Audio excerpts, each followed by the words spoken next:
You're listening to Trek FM. Want to join in the conversation and share your thoughts on this episode?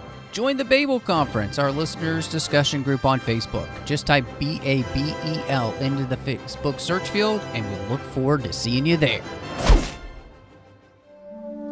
This is Steve Sansweet of Rancho Obi-Wan, and you're listening to the 602 Club.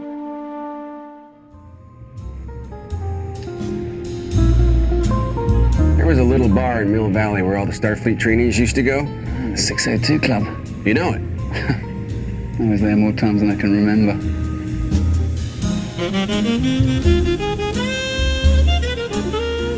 Forgive me, Father, for I have sinned. That's putting it mildly, 007. Welcome, everybody, to episode 150 of the 602 Club. I'm so excited to be here tonight. Actually, we've done like way more episodes than that. If you put all the supplementals, I think we're at like 182, but this is officially number 150. It'll say it on the artwork. I'm so excited. And what I'm really excited is that I am back in the 602 Club with some amazing people to talk about not only James Bond, but a James Bond movie in the Roger Moore era. I'm going to give it away here. I like. So, of course, you know, if we're going to talk some Bond, we've got to have the lovely and talented Christy Morris with us. How are you doing, Christy? Good. Glad to be back. I wasn't sure at first if you were going to say the lovely John Champion or if you were going to say me. He does look lovely with that beard. And He does. I mean, I was going to say the ruggedly handsome John Champion. The slow gentleman. You may have seen him on Instagram. Yeah. Hopefully you won't be talking as slow as the Klingons from Discovery, but no, not quite that slowly. But thank you. I would like to say that for a bunch of podcasters, the three of us, we're a good-looking group. We're a good-looking group of people, so glad to be here. We've got the slow gentleman seal of approval. Yeah. Which you would think would have a really cool sound to it, but it's so slow you can't even hear it. So slow, yeah. But I just, I kind of wish that this were a video feed so the audience could join and just see how snappy we all are and how excited we all are to be here. You can see it in our faces. It is great. No, I'm really excited to be here. I can't believe that this show has been going on this long with 150 episodes now. It's fantastic. So really appreciate everybody's support. I just want to say a huge thank you to all the listeners. The reason we do this show is because of you guys. You enjoy it. You listen to it, you download it, you review it on iTunes, and you've made it something that I continue to want to do because the conversations I get to have about all of these fandoms that we love, especially James Bond. So I just want to say a huge thank you to all of you for that. And I guess here's to 150 more. So definitely, if you have an opportunity, hit us up on Apple Podcasts. We've got a great place for you to hit a star rating review for us. It helps more people find the show. You can find all of the Trek FM shows there, as well as everywhere that you can get your podcast. You can hit us up on Twitter at Trek FM, Facebook at facebook.com/Trek FM. You can be a part of the discussion on the Babel Conference, which is our listeners-only discussion group on Facebook. The best way to get there is just to go to Facebook and type Babel into the search field. Or if you're on the website at Trek.fm, any of our show pages, you can hit discussion on the menu bar, and that'll bring you over there, and we'll let you in. And if you'd like to leave us an email, go over to the website again at trek.fm/contact. Choose the 602 Club. It'll send an email to me and any of the hosts that week, and you can share what your thoughts on the episode, or maybe just something you would like to hear us talk about that we haven't talked about on the show yet. So this is a really interesting Bond movie because we're gone to the moon and now we got to come back. They really, as we're going to continue Bond, there is a very clear directive from on high, from Michael G. Wilson, that things do have to be brought down to earth. Bond has to be brought back to earth. And I thought that was really interesting. And honestly, I think it's very astute, the fact that they realize if we keep going that way, if we keep progressing towards our Moonraker phase, this is going to get so silly, it's not going to make sense to anyone anymore. And so I have to say that they have some real wisdom here with Bond to make that distinction and realize, okay, we have to scale it back. Yeah, I completely agree. And I really remember, we've talked about this before with other films in the Bond franchise where it felt like they were getting a little too outlandish, either with the location or with the things the villain was trying to accomplish. Moonraker really, for me, was like the apex of that, with the space battles, and it just doesn't feel like Bond when he's in space. It's almost like when you're watching a show like Friends and suddenly several of them are in London for Ross's wedding. You've only ever seen them in their niche environment like you do with Bond. Even though he travels, it still always has this, I don't want to say like small town feel, but you connect with him more when he's a more grounded character, like in For Your Eyes Only, rather than Moonraker that felt like it just took it to this whole other ridiculous level. So I like that they went a more grounded direction, and I really felt even the more serious tone of this movie and liked it so much better. I think that the Bond films have always sort of been on a pendulum, and as we've looked at all of these in order, you can see where they kind of get bigger and bigger, and they have to outdo the previous movies, and then you hit a saturation point, and they have to circle back around again and sort of tone it down and reinvent not just the character, but the kind of movie it's going to be every few years. I mean, not every few years, but like every 10 years or so. So with Roger Moore, we had 4 movies right in a row that kind of kept getting bigger and bigger and bigger. And certainly with the success of The Spy Who Loved Me, you can see a lot of that movie's DNA in Moonraker. But then Moonraker, they pushed it maybe one step too far, or maybe 3 or 4 steps too far, and had to reel it back in. Maybe like moon steps too far? Maybe, yeah, those big, long moon steps, But there's also something happening here with the time that this movie is made. 1981 feels very different from 1979 and 1977. I feel like we hit an apex of great design and great looking Bond in Spy Who Loved Me. And a lot of that, again, carried over in Moonraker. This movie has a completely different feel. And, we don't have those glorious Ken Adams sets. The costume design is a very different thing here altogether. So in a way, this is...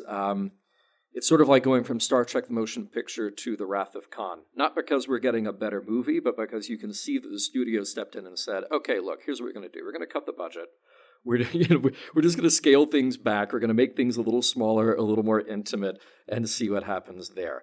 And it just has a different feel. It just feels like different people at the helm, and that's exactly what we have. And John, I'm going to agree with what you said as well, as far as the Ken Adams sets and everything. We loved them, but then also with this movie, you don't feel like it needs it. Even though it's not elaborate sets, you have beautiful scenery. And I mean, honestly, I loved all of the scenery from Greece. I looked at Michael, my husband, and said, oh, don't you just want to be there?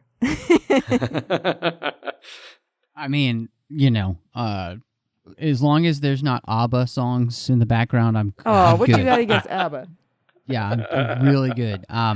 So no, the thing that struck me about the way that they approach this movie is the idea that they do actually cut the budget, and it's not because Moonraker didn't make a truckload of money.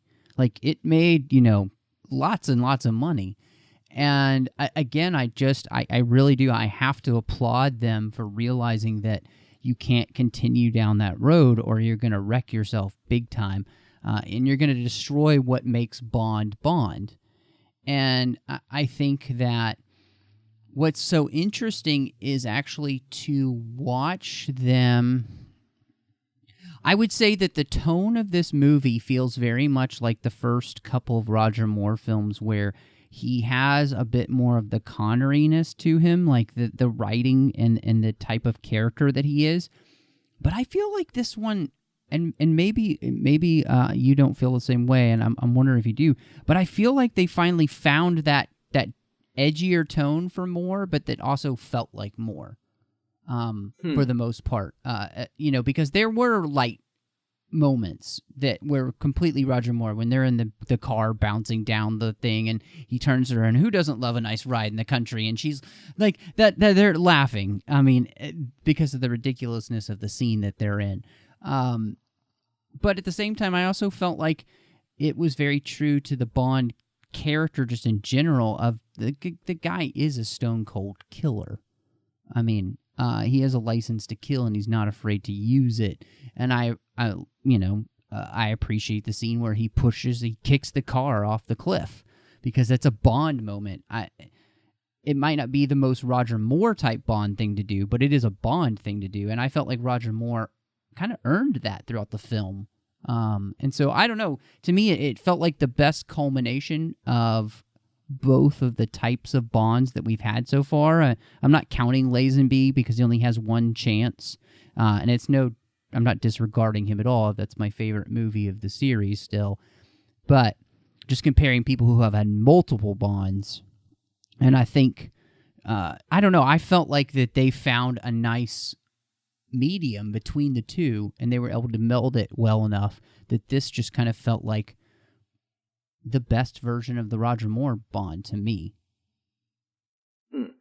I won't go quite so far as that. And in fact, when we get to our kind of final summation here, I've got some feelings about where this movie is right and where this movie is wrong. But I will say this, something that I brought up in our last episode was kind of trying to take the blame off of Roger Moore, because the problem with, or I should say, I don't have this problem, but the problem a lot of people have with Roger Moore movies is that they assume that it's Roger Moore. And as we saw in Moonraker, for whatever ridiculous situations they created, Roger Moore is the one who is grounding those ridiculous situations. He's the one that you want to follow. He's the one that you want to believe in the scenes. The scenes are written and or directed and or produced in such a way that they get farther and farther off track. In this movie, there are definitely elements that I think are poor choices, shall we say. But I do think that Roger Moore is doing a really wonderful job for the most part in bringing it all together and making us believe the situations that he's in. So even if it is a throwaway line like enjoying a nice ride in the country, well, like you said, it's kind of a ridiculous car chase scene anyway. And at moments, it just feels stupid. And at other moments, it feels a little, a little cringy. Like you can actually feel what it would be like to tumble down a mountain in a de chevaux falling apart. So, I'll give him all the credit that is due to him for doing as good a job as he possibly can. And I do think that, like you said, he did the best with what he was given that he could. And I actually love that car chase scene for the scene where he says that line, because I feel like her laugh in response to him is so genuine. I don't feel like it was written in, she's supposed to laugh here. I think she just went, oh my God. Right. So I loved that. I mean, who wouldn't in that scene too? Because it is kind of you're like bouncing. So ridiculous, and you're on a soundstage and you're just bouncing in a car. Yeah. And Roger Moore is so charismatic in that sense. You know, I feel like he's the kind of guy who says that line with. What's funny is that he's not even saying that line with a completely straight face. And that was what was great. Like, there's a moment where Bond is Roger Moore at that moment. They kind of like transpose with each other, and it was a nice transfiguration moment. I thought it was great. Right. So I wanted to ask you guys too, because I did feel like, that the movie, beginning with Blofeld's death and the visit to Tracy's grave, does kind of signal that this movie is going to take itself slightly more seriously than we've seen before, but it's also going to harken back to that Bond who is a little bit more serious. The fact that there was that he had been married. We're going to connect that this is the same character. And so I wanted to ask just how that beginning worked for you guys. Because, I mean, it is kind of like the culmination of that storyline, finally. The Blofeld is even in the collar, just like Telly Savalas was and everything. He sounds a little bit more Telly Savalas-like than Donald Pleasance-like. So they really are connecting some things here in the Bond world. And I wanted to see how you guys thought that worked, because it does kind of set the tone that even though it's this crazy action sequence, it's also kind of grounded at the same time. Like it's all things that they get to do for real. Those are all the stunts you do for real, like you do in all these Bond movies. It's not in space. It's a bit of a mixed bag. I love that you open on Tracy's grave, and I love that you open with again a genuine moment for Roger Moore, a genuine moment for James Bond to tie back to the mythos, the storyline that we've created for this character. It's really great. And I like that the date on the tombstone is 1969, because that is when OHMSS came out. So it perfectly is tied in with the timeline that we know, assuming that this James Bond is a singular character that we first met in Dr. No. That's all really cool. Where it loses track for me is playing up the danger for comedy. And again, it's not Roger Moore, it's the way that sequence is put together. So being trapped in a helicopter that's out of control, that is terrifying. That is, I sat there, I'm sure, palms sweating watching that scene because it was terrifying. But then you introduce some silly dialogue, and it takes me out of that scene. And it's not Bond having the silly dialogue, it's Blofeld.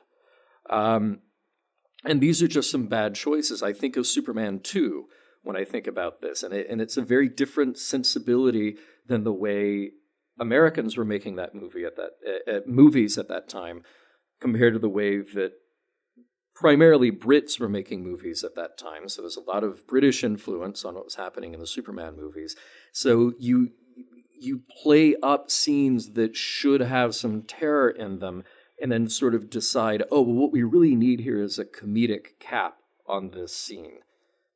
And it kind of hope you had a it. good fright, Mr. Bond. Yeah, right? And it really takes me out of it. And what's the line that it passed me by? So I'll give you a deli. And I understand that's a reference to something else, but it's like, this is nonsense at that point. Not because the scene is nonsense, it's because they made bad choices when they were putting that together. The scene itself is a terrifying idea, and what a great way to start a movie. When Bond looks over and he sees the priest doing last rites, you're in for it. Yeah. You're in for it. I just wish they hadn't gone the way that they had. Well, and even the video editing of that scene, at first it starts out great, like you're saying, but then the way that they cut the scenes together even felt silly. Like they were playing up, Bond is going back and forth, hanging from the outside of the helicopter, trying desperately to get in the door and throw the dead guy out. And then, Blofeld makes a joke about that. And then picking up the wheelchair with the helicopter and dropping him down a, what do you call it?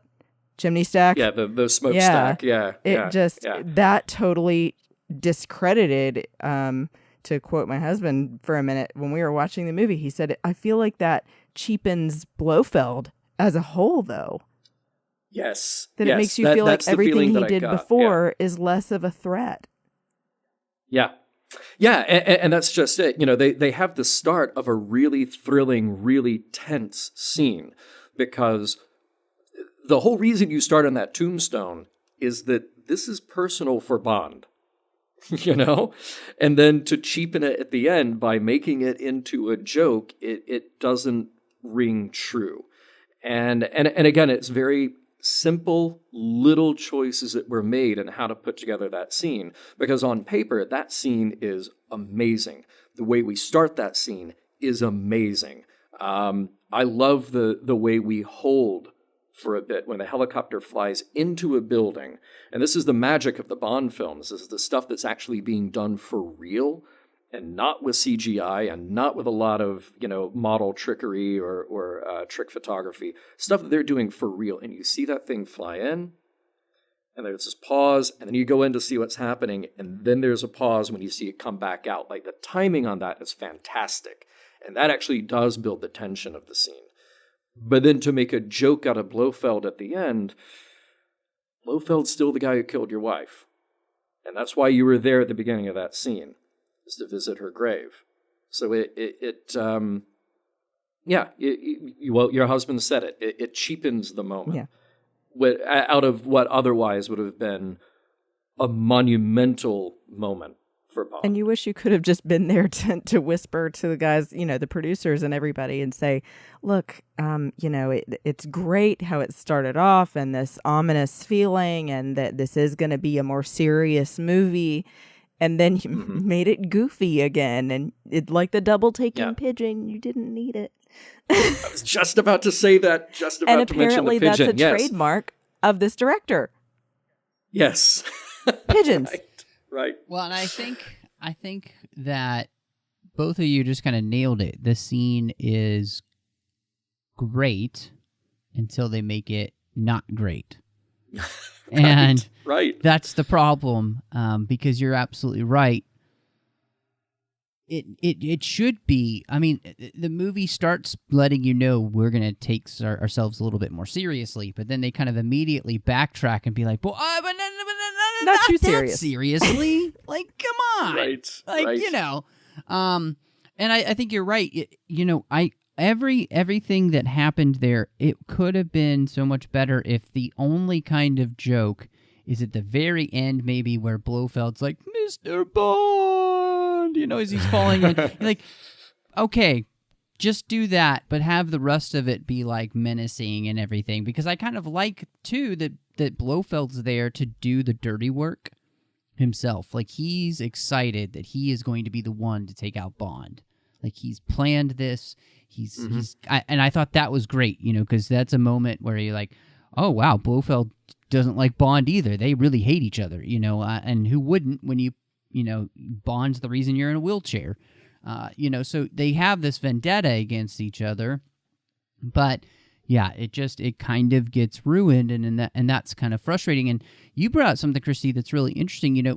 John Glenn is the editor, had been the editor on a lot of Bond films, and they promote him to director finally, and he will be the director for 4 subsequent Bond films. And so I wanted to ask you guys, because part of this was to bring a lot more emphasis on tension, plot, and character, kind of be more serious. And so I wanted to know if you guys, kind of watching through the movie, did you see what he was able to bring to the table? What did you think that he did well as the director? Do you feel like it had helped that he had been a Bond editor, so he kind of knew the flow and the feel of things and maybe what works, what doesn't? I was wondering what you guys thought of John Glenn being promoted to director at this point. I think that he brought some really great things to the table, aside from the pigeon issue. But because if you look at his credits and what he was working on editorial-wise, he worked on Her Majesty's Secret Service, and he worked on The Spy Who Loved Me. And then doing this film, which I did overall like, I overall feel like I like John Glenn's work. I think that there, of course, are some little issues that we would like to change, like this whole scene we just went over with Blofeld. But overall, I like that he set this serious tone for his first film directing in the Bond series, and that he seemed to want to bring Bond back to this grounded position and sort of more a commentary on, yes, Bond is this guy with a license to kill, but he has also been through some things and lost a wife. And even though he does kick that car off the cliff, you do feel like he hesitates, whether that was Roger Moore, the actor, or supposed to be Bond, the character, kind of hesitating. I liked that it felt that way in that scene.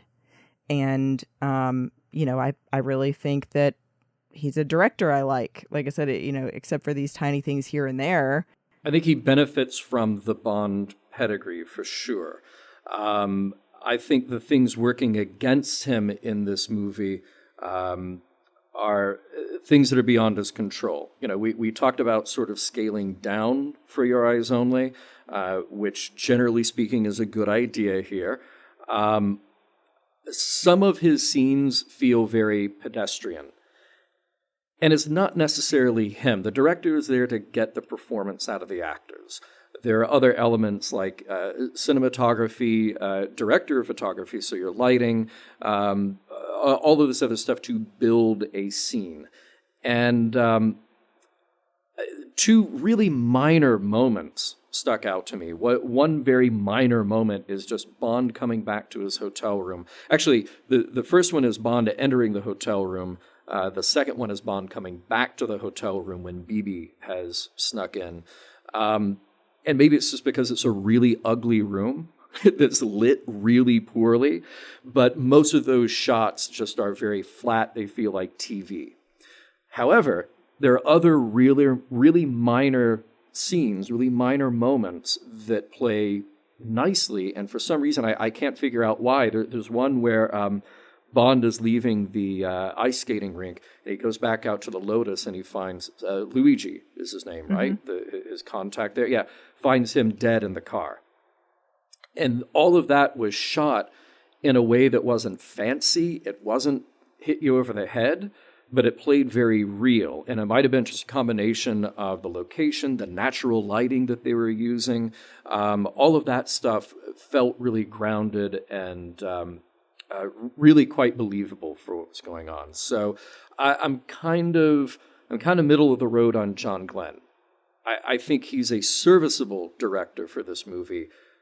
I think that he's not necessarily flexing a lot of artistic muscle here, but maybe that's what they needed for him to do, was to not go crazy.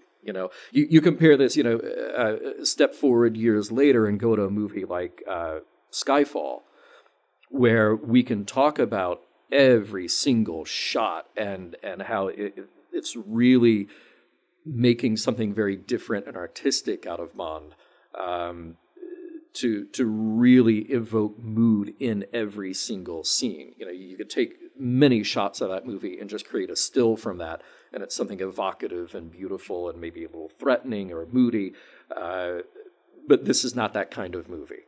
Do you think that has something to do with the fact that we have transitioned, and this is 81, and things are generally more drab and kind of about the 80s in that sense? Like, the design work is not outstanding. I mean, just look at the Lotus. That is not a good-looking car. A little boxy.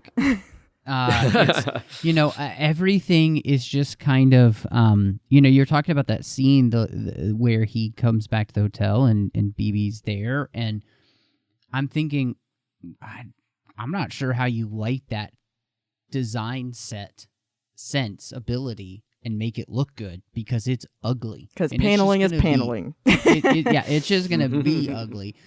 When he first walked into the hotel room, I turned to we had some friends over last night, and we were all watching the movie together, and I was like, oh man, that room is hideous. I mean, because it is hideous. But that's kind of the 80s, and I wonder if part of that, the more realistic nature that they're going for, if part of that doesn't end up working against John Glenn, because you're in a design milieu it's not good, really. Yeah, well, I mean, you look again at 2 years before, the hotel room in Rio in Moonraker. That was actually a pretty nice-looking set. That was a good-looking room, And most of the lighting in Moonraker, whatever location they're in, is really good. this movie just doesn't look like that. And I understand it's not supposed to look like that. But remember, I called it in the last episode and said, okay, look, everything that we know of classic Bond ends here. This is where classic Bond ends. And it's a straight line from Dr. No to Moonraker. Now we're starting over. And Bond becomes something else to carry us through the 80s and then kind of get rebooted again in the 90s. So this is the baby steps leading us into that new world for Bond. And some of it works and some of it doesn't. I mean, man, that shot of Bond standing under that little overpass, that little tunnel, aiming his gun at Locke's car. So simple, so short, so great. What a nicely staged, nicely acted, nicely shot moment that just makes you sort of lift up out of the seat a little bit and go, oh, that's James Bond. Well, and like a callback to the intro of every Bond movie where he faces the camera and shoots, you know? That's Bingo. what it felt Yes. like. Yes, yeah. But 1981 looks different from 1979. But here's the thing. If you were to say to somebody sort of casually, okay, what did the 70s look like? 77, 78, 79, and you sort of have in your idea this sort of like fake version with a lot of like disco shirts and bell bottoms. But what we saw in the Bond movies were actually really nice designer looking stuff. I said that Moonraker looks like it's populated by Halston models, and it really does. So Bond has always been a step ahead and a step better than what the rest of the world looks like at the time. And even for 1981, you would hope that they could find a little bit of a signature to put on what that world looks like. But again, we're dealing with a direction from up high that says, tone it down, tone it down, tone it down. Ground Bond, put him in the real world. So if we went a step too far with Moonraker, do we go a step too little with For Your Eyes Only? I think you said the word earlier, and I think it's apt. Does it make Bond's world too pedestrian? Mm-hmm. So that there isn't enough of that Bond sheen that we kind of come to expect. Even, I would say all the way back in the Connery days, in the first couple of films, there still is that aspect there to them. So is this a little too... Is this too real world, but not artistic enough, like, say, Casino Royale? That type of realism. And, like, it feels grounded, but at the same time, it also feels big and expansive and Bond-like. Even when he's running through an airport. I mean, this movie is a bit of an experiment. Yeah, that's true. And every Bond movie really is, because every Bond movie, like I said, is either trying to outdo or outpace or reinvent from the audience expectations set by the last one. And something that I was going to add, too, that I felt about this one is I think in their effort to make this more grounded, whether that was the director's choice or a group decision, it felt almost even like a comment on what was going on at that time in history, because there was so much about the Olympics in this movie, in particular the Winter Olympics. I was like, Michael, they've got it all. My husband, I was like, they've got bobsledding, they have skiing and shooting a gun, they have rock climbing not included, but also action. It just felt like ice skating. I almost forgot. We all know how huge ice skating got in the 80s. Yeah. I mean, my friend last night, she turns to me and goes, there are a lot of outdoor sports going on in this movie. Hockey, yeah. Like, who knew Bond was an outdoorsman? Or a so no, I agree. And I like what you said, John, that, all Bond movies tend to be an experiment, but I really do. I feel like you feel the experiment in this one, and that's not necessarily a bad thing. Trying something new in a franchise that's this old and doing it in a way that doesn't turn it into Moonraker, not a bad choice, if you ask me. This is definitely more the direction you would hope Bond would kind of continue than the outlandishness of what we had before. It's like, when we're talking about the scales here, I think this more evens out the scales to what you'd want than, say, like a Moonraker that feels very one-sided. And so the experiment, whether everything about it works or not, I think it's definitely kind of getting us back to something that feels a bit more like a Bond equilibrium than maybe we had, previously in the last film. So we've got 3 different Bond women to talk about tonight. And I wanted to, we'll start with, I guess I'm ranking them importance, so we'll go to the most important at the end. But I wanted you to talk about Bibi. And can I just say I love the way that they deal with her character here, because I love that Roger Moore realizes, as he says in the extras, I realized even then I was a little long in the tooth with somebody who was younger than 20. So the way the meta nature of that whole thing that's what makes it work. Like, it's cringeworthy, but he plays it so well. And he comes off like your grandpa, and it's kind of funny. You feel like he's just going, bless your heart. That's not going to happen. Just bless your little heart. And then she has that one really awkward line when he's joking with her. Well, this other guy that I have to compete with for your affections. And she says, I could just eat you up alive. I was like, oh, Lord, this is terrible. Yeah, I'm a little creeped out by the whole thing. She's cute. I like a baby. That. Yeah, right. I like that she has some unpredictability and some sexual agency. Like that's fine. Okay, so that's who the character is. I also feel like she is a bit, by nature of the character, she is a bit owned by the men in this movie, like Christados. And I understand that is a plot point, and that's something that kind of moves the action in this, but that felt a little weird to me. Her immediate infatuation with Bond felt really weird to me, and I also felt bad for Bond / Roger Moore in this, because I thought, all right, if we are dealing with an aging Bond here, can we deal with that in a little more dignified way?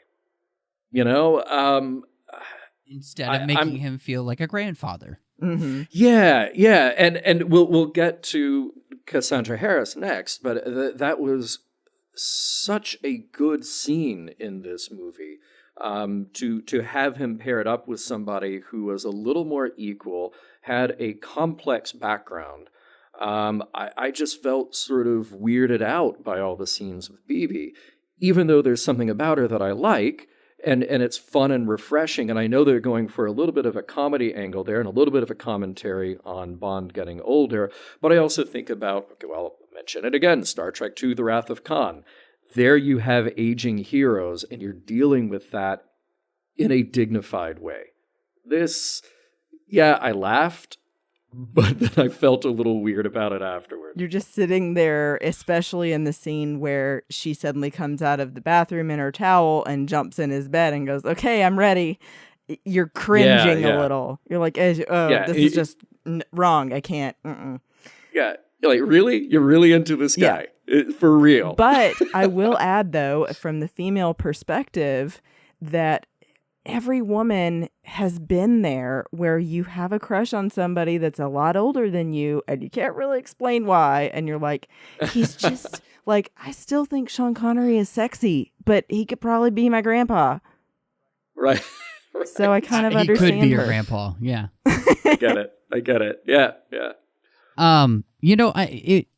Something that struck me as I was watching the film, and this actually came around, I think, for the first time, because there's the scene when they're in the monastery, and she says something to Christados where she says, just because I'll never give you what you want. And I'm wondering if her flirtation with Bond is her way of getting back at him for kind of, he's the sponsor. She knows why he's sponsoring her. He's hoping she'll give it up to him. And her way of getting back at him is to go at Bond, who is relatively closer to his age than hers. And so she throws herself at him, making him jealous, and as a way to get back at him. And like you said, John, I felt like it gave her some agency where she's controlling who, gets to be a part of her temple. And, it's not going to be you. I'd do Bond before I'd do you. Like, and I thought that was kind of, it's kind of a creepy thing, right? But it's still at the same time, it's her way of controlling the situation. And I thought that's semi-interesting. I do think, though, you're absolutely right. It is kind of sad that it makes Bond sad, Like, I don't want sad Bond, right. And I don't want Grandpa Bond. So, let's... And I think you're absolutely right, because you put him with Cassandra Harris, who, funny enough, is actually married to Pierce Brosnan at this point, who visited the set, and they kind of put in the back of their mind, ooh, this Pierce, he might be he could be something for us someday, maybe. I don't know. I do have to say, her makeup is awful in the first scene that she's in. It is just absolutely awful, because once she takes that off, she is this gorgeous woman. Like, she's beautiful. And the scene that she has with Bond is so interesting and so layered, because, she's with Columbo, but she's using, like, Columbo and her are using Bond, and Bond thinks he's using her, and, like, there's this stuff going on in the background with those characters that's all very adult, and it works. It's great stuff. I really liked their chemistry together, and then them walking on the beach, which is beautiful. Like, they have a very adult relationship of two people who had transaction sexual favors to each other, but it's not just about that. Like, they're creating a relationship there of trust that was very interesting. And then, of course, death by Dune Buggy. It's too bad, because I really liked her character in the film. Yeah, I really wanted to know more about her. I liked the idea that she was not who she seemed. Just that little reveal was really cool. And again, a more age-appropriate match for Bond. Not that that's the be-all, end-all, just the relative age, but there was something about the sophistication, the maturity there, that was really interesting, and they seem to be good foils for each other. So, too bad we didn't get to see more of her, but that was at least something pivotal in the movie. So it was a valuable time for her to be on screen. And you can see the huge gap in maturity between her and Bibi, because everything about Bibi's behavior is like that of a teenage girl. The way her hair is always her bang straight across with her little braid in the back, and she's very bubbly and goofy. And then you see him by contrast with Cassandra, who's very serious. You see her get in this tiff with Columbo in public, basically calling him a dirty, rotten man. And then have her and Bond have this exchange where he's basically upfront saying, I'm not going to treat you like that. I thought was really nice, and definitely gave their whole back and forth, even though, like you said, Matt, they were just using each other. They knew it. It was consensual on both sides. It was not a little girl trying to bag Bond. It was the two of them going into it saying, I just want to hang out with you for the night. Is that okay? Yeah, that's fine. Why don't you come in for a nightcap? Okay, cool. And then, I definitely loved the reveal that you're not expecting of her switching, and I think he even says, you're losing your accent. Yep. And he goes, what is that, Manchester? It was cute. And so, I was sad that she had to die, but I saw it coming. Yeah, she really is. It is just too bad that she doesn't make it in the film. I'm wondering what you guys thought about Melina and Carol Bouquet. Did I say that right? Did I get that right, John? Bouquet? Like a bouquet? Perhaps? Yes, But, I'm not sure. You're so much better at the French than I am. But Yeah, bien sûr. interestingly, she had auditioned for Holly Goodhead and didn't make it. Was unsuccessful, obviously. And I'm wondering what you thought of her. Obviously, probably the best hair. I mean, that hair. Whew, goodness. And I not. She is kind of a vision on screen. She is gorgeous and definitely fits every model of what you think of as Bond girl. So I'm just wondering what you thought of her, because she has a pretty interesting story. Yeah, she's beautiful for sure. And I believe I read that she and Lynn Holly Johnson in real life are only about a year apart.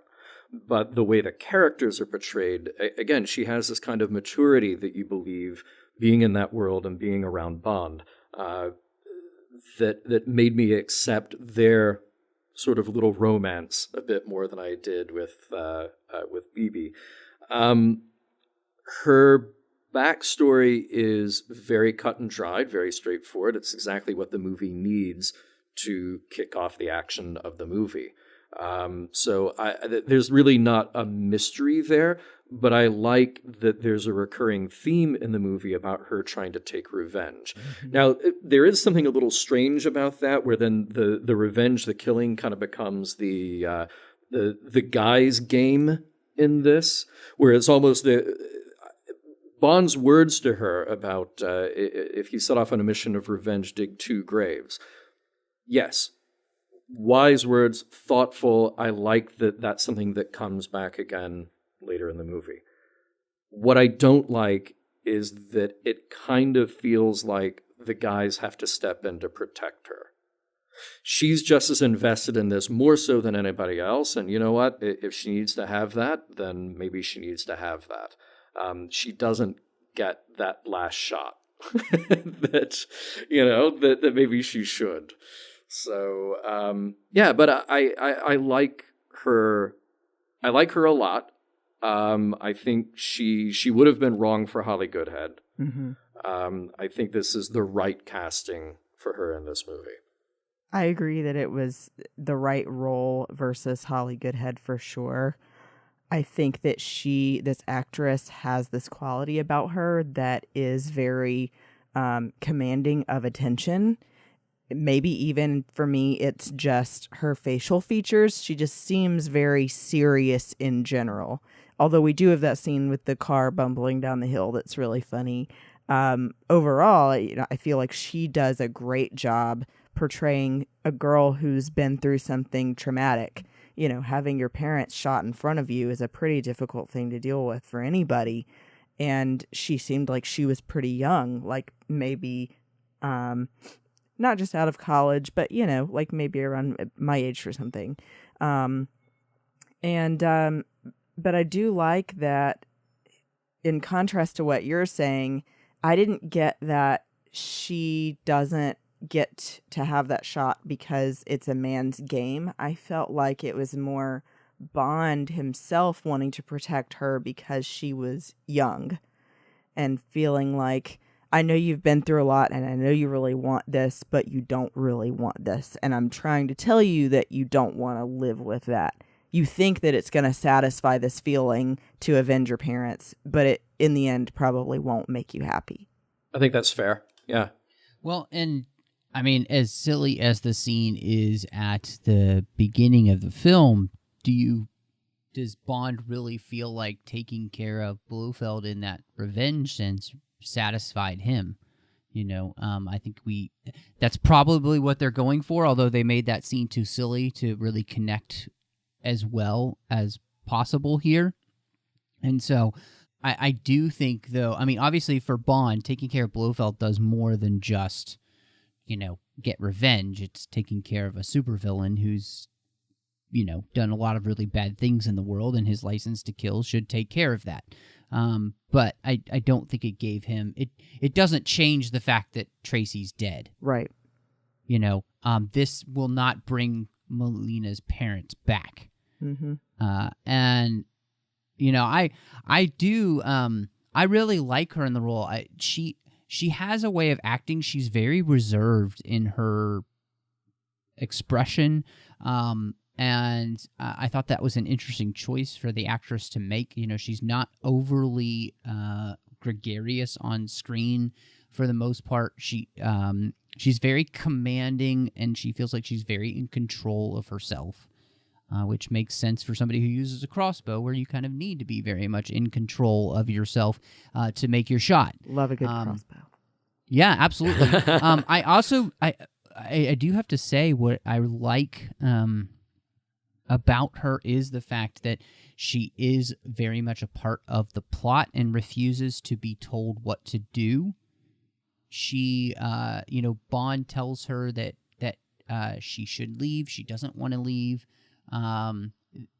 He's able to convince her to leave, but I don't think if she didn't want to leave, she wouldn't. She doesn't seem like the kind of character who gets told what to do. Mm-hmm. She's already kind of, quote-unquote, disobeyed Bond once by going after them still. And I think he was able to get her to trust him, and that's why she leaves and goes to Greece. And then, of course, they work on things together, the big plot points together, which I thought was really interesting. And I liked her character. She has as Bond women go, she has a lot more to do in the plot. And the fact that she gets to be there in the end, too, was nice. And, I also like that her crossbow is actually used well, so just parts about her character actually work, I felt, for the most part. And she is beautiful. So, wow. Anyway, so we have a scoundrel and a villain in this film, and I wanted to talk about both of them because Columbo, to Paul as Columbo. I really, again, this is the part where I feel like they're bringing bits and pieces from other Bond movies in, but he feels like Tracy's father from On Her Majesty's Secret Service. He's the scoundrel. He's the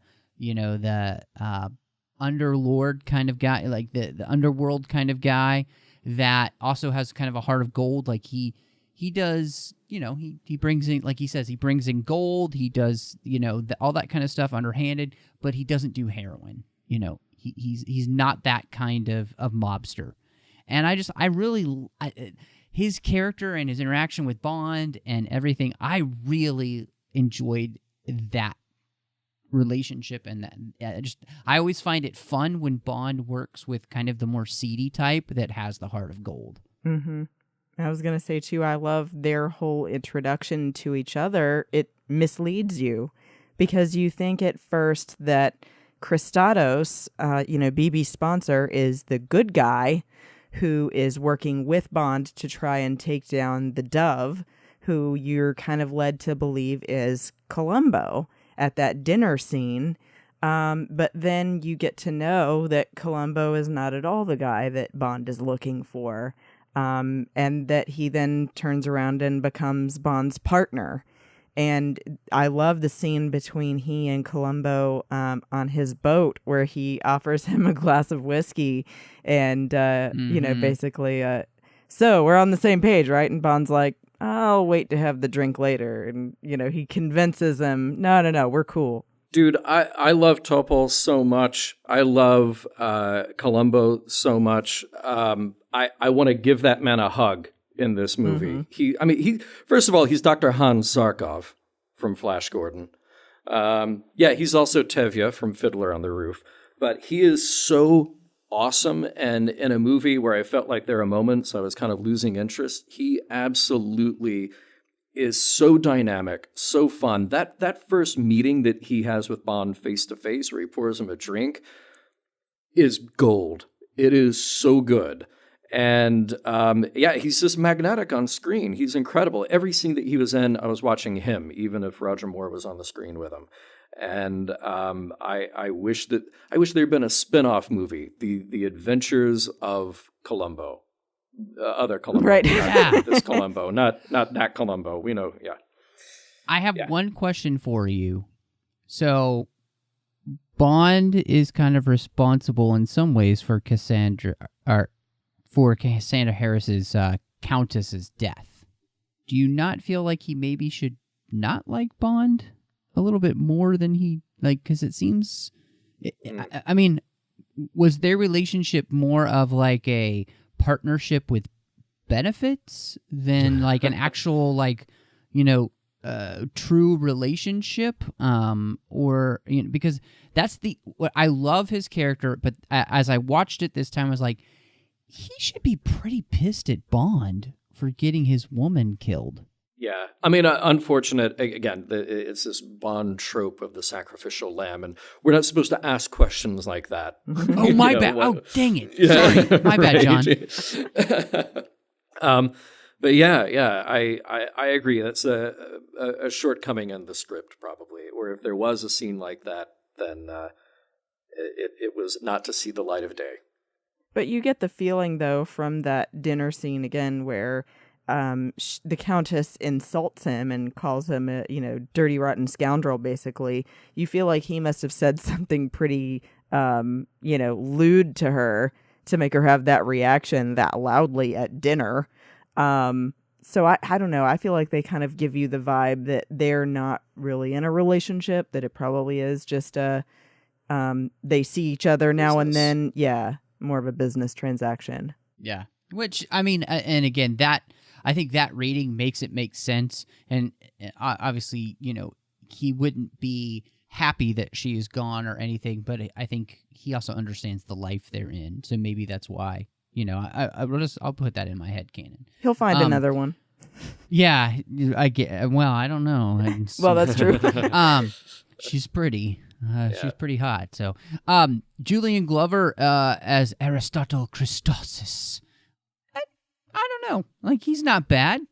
I don't feel like he's like the best Bond villain, but this is funny where I feel like this movie almost isn't as much about the Bond villains as it is kind of about Bond and Melina and Columbo. Like, this movie seems to be much more about the heroes than it is necessarily the villain. And I don't know, like, he's not incredible or anything, but I don't seem to really care. It was a cool idea to fake out the audience, that you think that Christados is a good guy, and then he's ultimately going to be the bad guy. So I like the idea that they did that, and I like watching it again and seeing if there are any clues or seeing what information Bond is keeping to himself, so that he's not, fully trusting Christados. But I do think it was a mistake to not further develop Christados. We know what he's after, but that's kind of about it. And we still don't know why he's sponsoring Bibi. And we still, not that we should really care. It's just there is less to him than there should be. I was really more interested in the scene with General Gogol. The first scene with him on the phone, and the woman comes in and they're trying to make it sexy. I'm just like, all right, come on. Again, you're just pushing the joke too far. This is unnecessary. But the last scene with General Gogol and Bond throws the ATAC off the mountain, I actually really like that more than any of Bond's encounters with Christados, because it actually said something. Mm-hmm. And for this to be 1981 and we're still in the thick of it with the Cold War, for that to be a symbolic thing that says, hey, we cannot be at odds with each other if we decide to just literally break, literally take apart the system that is making us be at odds with each other.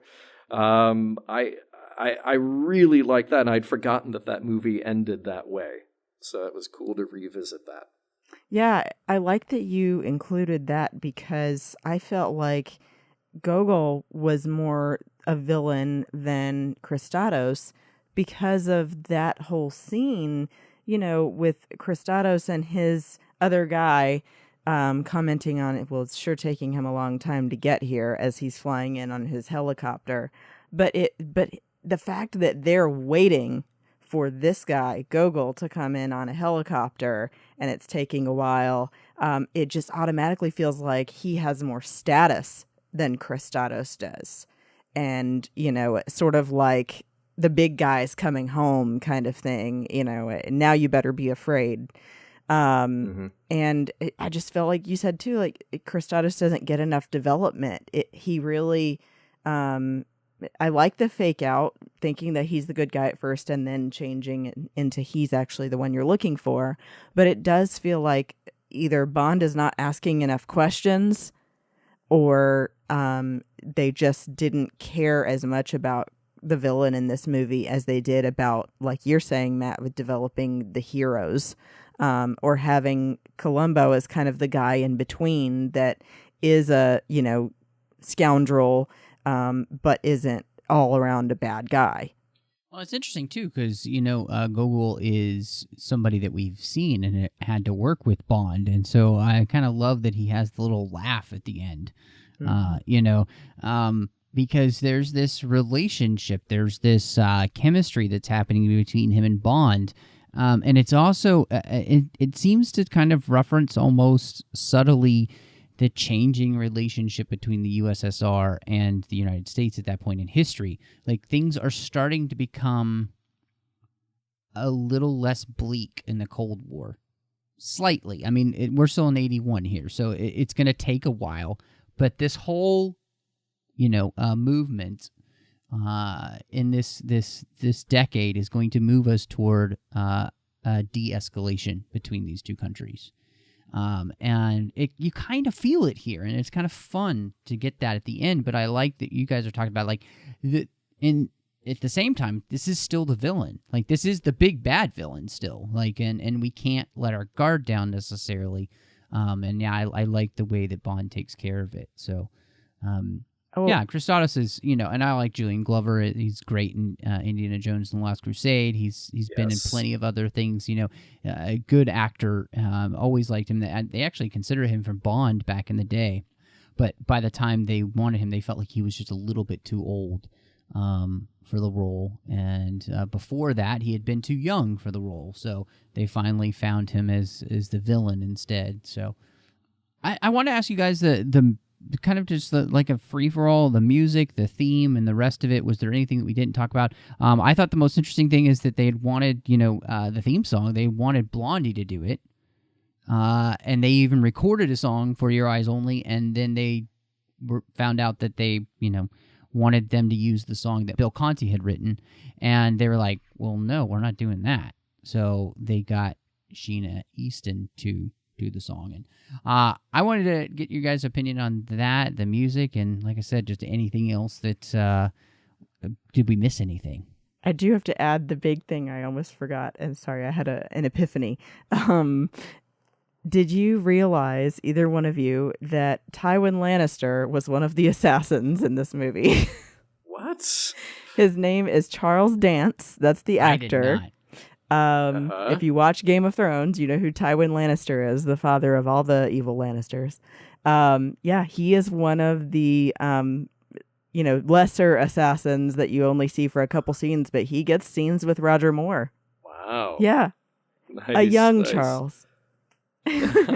So that made me excited. I looked at my husband and went, "Oh my gosh, it's Tywin."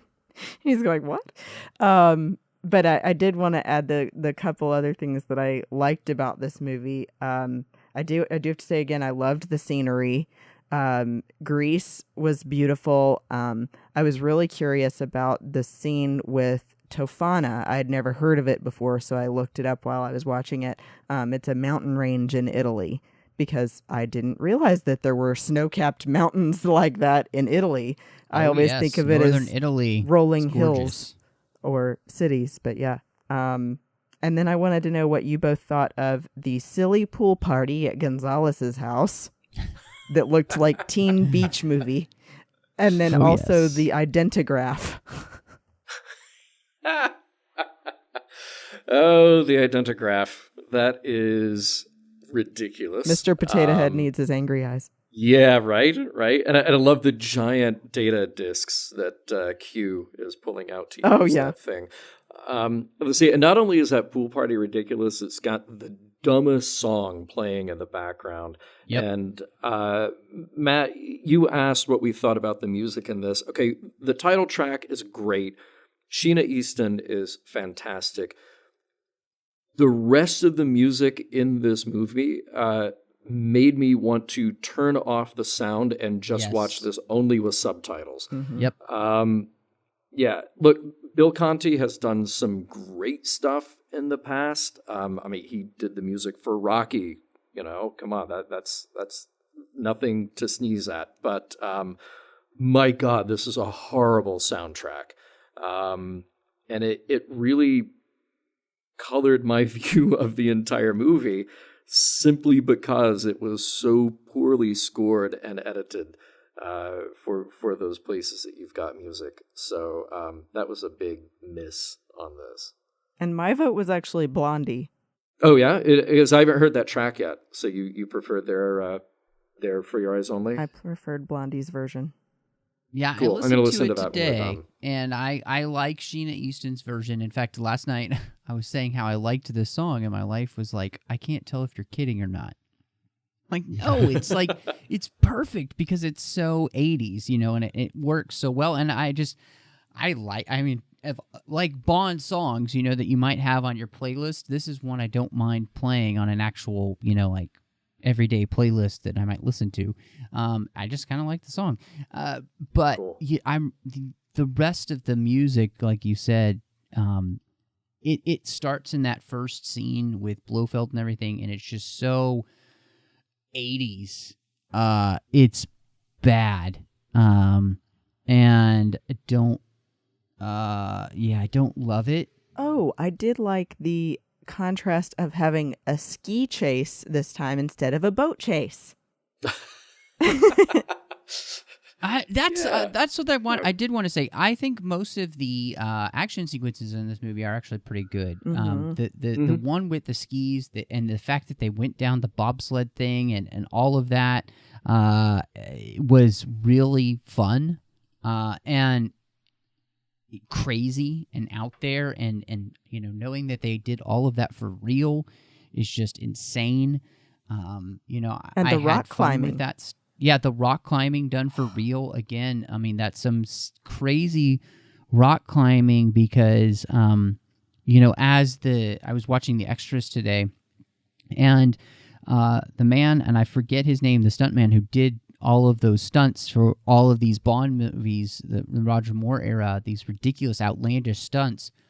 You know, he said, you know, as a climber, it goes against every single thing inside of you to let go.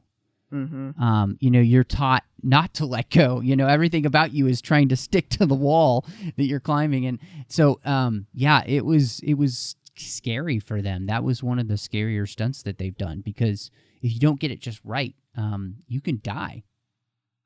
You can crack your back or your neck and die very easily. So, I really actually enjoyed the stunts and the chase work. You know, I felt like they knew in the car chase when to make it a little bit silly, and then I felt like they also knew when to take it a little bit more seriously.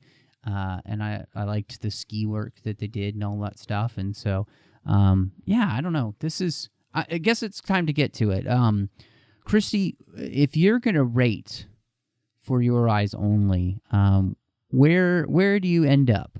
Sure. So I feel like out of all of the things that I've said, that overall I still really like this movie. And I like that you had even said at one point, Matt, that you felt like it was a second behind The Spy Who Loved Me, that it is a really good film in the sense of the scenery, the way that it was shot.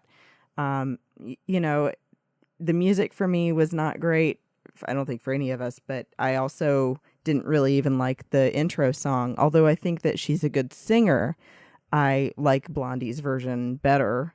But I felt like the whole plot together works, and you do have those moments of holding your breath, waiting to see what's going to happen, and the fake out of thinking that Christados is the good guy and then he turns into the bad guy, and that you think Columbo is a bad guy and he turns to kind of a good guy. I think that overall for me, it's really a 7 out of 10 for my rating. At first I was going to go with something silly to rate with, but then I said, I don't think this movie was that silly like Moonraker was. So I'm going to go 7 out of 10 doves. Ooh, nice. All right.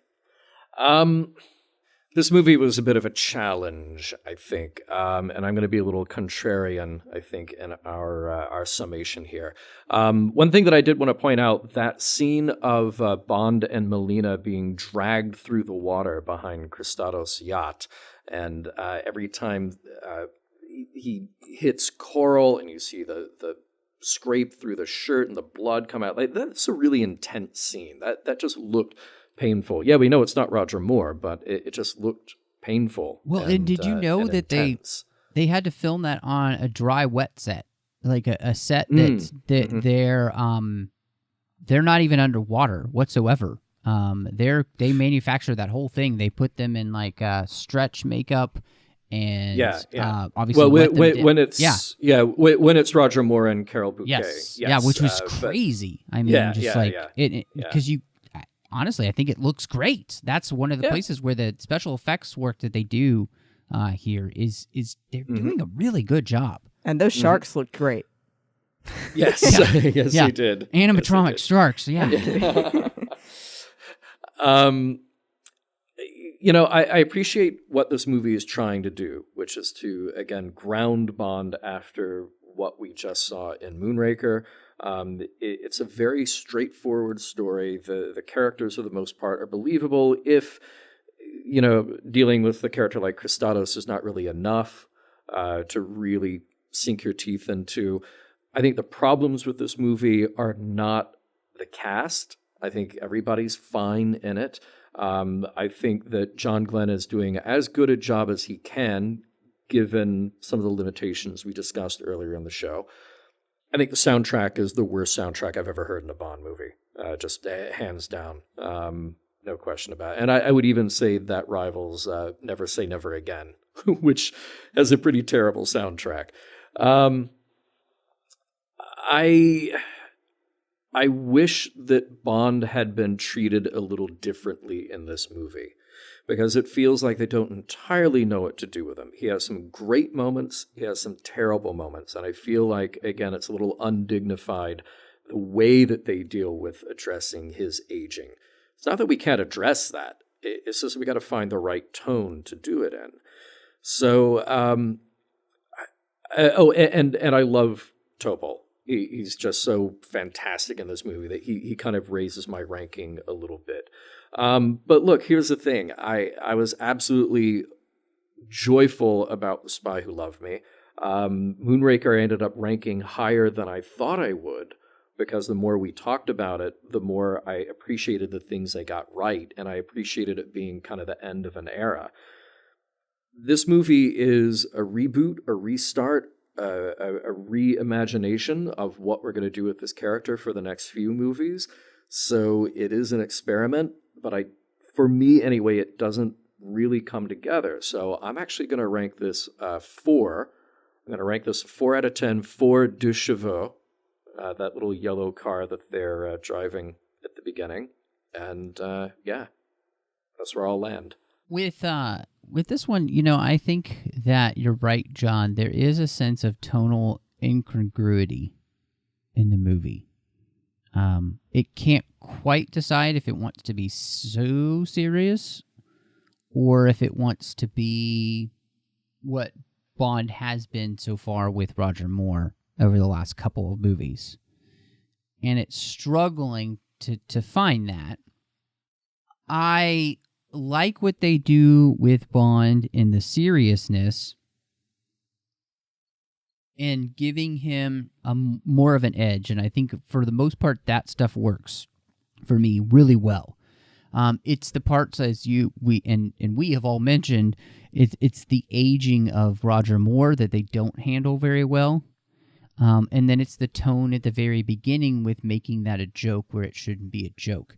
And honestly, I feel like that those are the tonal issues. Like when I'm thinking through this movie, those are the ones. And if you had fixed those, this movie would have probably been perfect. In that sense, like you would have gotten exactly what you were looking for. Unlike you, though, John, I would probably watch this one over, say, like a Moonraker or something like that, just because I enjoy the less silly nature and the more serious nature.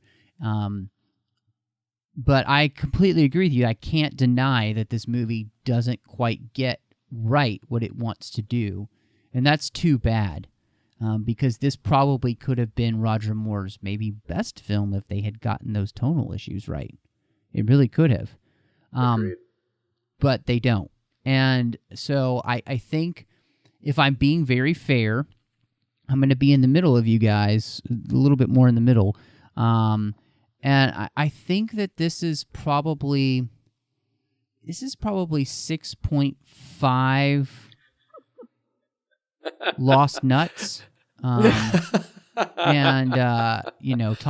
Paul was just he was just losing them all over the place, or tossing them all over the place too. But it's the pistachios. Yeah, it's 6.5 pistachios because it almost like it could have been 7 if there had just been some of those tonal issue shifts, and it could have been like a 9 if they had completely got all of those worked out. But it just doesn't. But as these type of films go, sadly, I think we do have to say, and for at least for me right now, this is still Roger Moore's second best outing as Bond. And then it would probably be Moonraker after that is third for me. So, I mean, and when I think of the films that are coming up, when we've got, Octopussy and A View to a Kill, we'll talk about those later. So, absolutely, yes, we will. Yes. And when I thought of when I saw that I had fortuitously and felicitously set this as the 150th show for the 602 Club, I was ecstatic. Because I couldn't think of maybe a better way to celebrate what we do here on the 602 Club when just incredible guests like both of you and talking about a franchise that we've been lovingly, I think, working our way through the entire thing, bumps and all. And that's just what we do here. And we trying to find the joy in films that are awful and trying to find the fairness in films that everybody says are great. And all doing it with fun and a positive attitude. And so that's what we're all about here on the 602 Club. And thank you so much for joining us. I really want to say thank you to our associate producers. Ken Tripp and Davis Grayson have been here as associate producers on this show pretty much the whole time. And a huge thank you to them for continuing their support of this show and the network. As everybody knows, Trek FM is growing.